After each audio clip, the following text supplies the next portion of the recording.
যশোরে জ্বালানি তেল সংকট ও পাচার রোধে সীমান্ত এলাকাসহ বিভিন্ন স্থানে বিজিবি চেকপোস্ট বসিয়েছে। যশোর বিজিবি ক্যাম্প থেকে বিস্তারিত জানিয়েছেন স্টাফ রিপোর্টার নজরুল ইসলাম মল্লিক।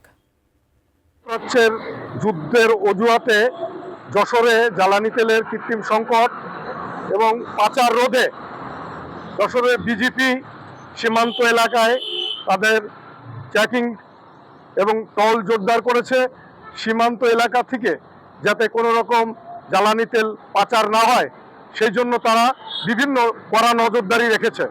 আমরা বিভিন্ন জায়গায় ঘুরে দেখেছি যে সীমান্ত এলাকার প্রায় বিভিন্ন যে সীমান্ত এলাকা রয়েছে সেই এলাকায় বিজিপি গতকাল থেকে তারা কাজ করছে এবং বিভিন্ন জায়গায় তারা চেকপোস্ট বসিয়েছে এবং বিভিন্ন গাড়ি তারা তল্লাশি করছে।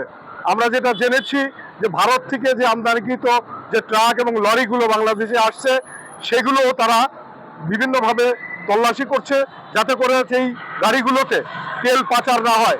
এবং এই পাচার রোধে বিজিবি কড়া নজরদারি রেখেছে সীমান্ত এলাকায় এই তেলের সংকট কাটিয়ে ওঠার জন্য এবং এই সংকট তীব্রতর না হয় সে ব্যাপারে তারা প্রশাসনের পাশাপাশি কাজ করবে। আমরা দেখেছি যে বিজিবির পাশাপাশি জেলা প্রশাসনও বিভিন্ন তেল পাম্পে তারা কাজ করছে, অভিযান চালাচ্ছে যাতে কেউ তেলের সংকট তৈরি না করে দুর্ভোগ সৃষ্টি না করে। এই ছিল যশোর থেকে সর্বশেষ।